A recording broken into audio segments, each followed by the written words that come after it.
First at 5, new revelations in the alleged terror plot. The FBI says they stopped right here in Metro Detroit. Thank you for joining us. I'm Simon Shea-Kent. And I'm Carolyn Clifford. The two suspects just appeared in a federal courtroom. The criminal complaint details their alleged attack planned for Halloween. It shows they had ISIS-related materials and were planning an attack inspired by Islamic extremist ideology. Mohammed Ali and Mojid Mahmoud are now charged in the case. Recent FBI raids at their homes uncovered the scope of their alleged plot. The criminal complaint today revealed LGBTQ+ bars in Ferndale could have been a target. The FBI kept a close watch on one suspect's home in Dearborn, while searches in Inkster at a storage unit rented by Mohammed Ali uncovered firearms, ammunition, and tactical gear. Law enforcement says their quick action helped to prevent a potential tragedy. We have team coverage of this developing story tonight. We'll get to 7 News Detroit reporter Ruta Al-Sinaida in Ferndale in just a moment. But let's start with what I found today when I went to Dearborn.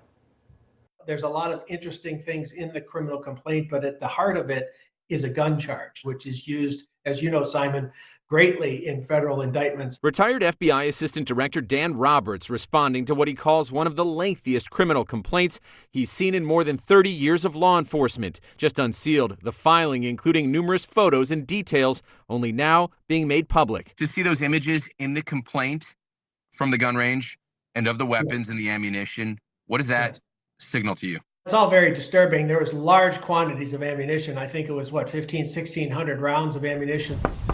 At the last known address of defendant Mohammed Ali in Dearborn, I met a woman who would not identify herself and declined to comment through a gap in the front door. At another home where defendant Mojid Mahmoud was last known to live, cars parked outside, but no response at the door.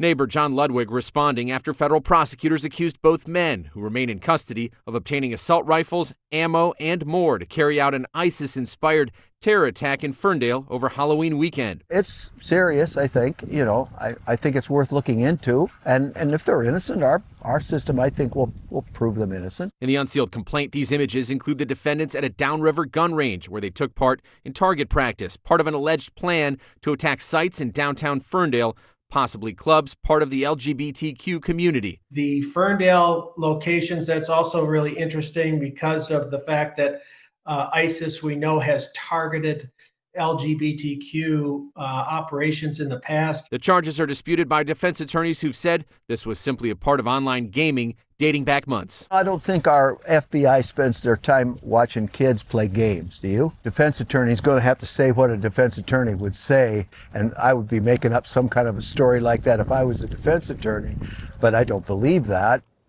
Again, defense attorneys are maintaining their clients' innocence. In the meantime, federal prosecutors say a lot more facts will come out in court. Now, Simon, you read the entire thing, so you went over it in depth. What else did prosecutors say they found, like weapons and that sort of thing? We're talking about 73 pages here. They talked about optic sights, tactical gear, and a lot more they say was a part of this plan that they compared to other attacks in Europe, but a lot more to come out in court once again. Pretty scary, though, yes, with everything fact. they found. All right, Simon.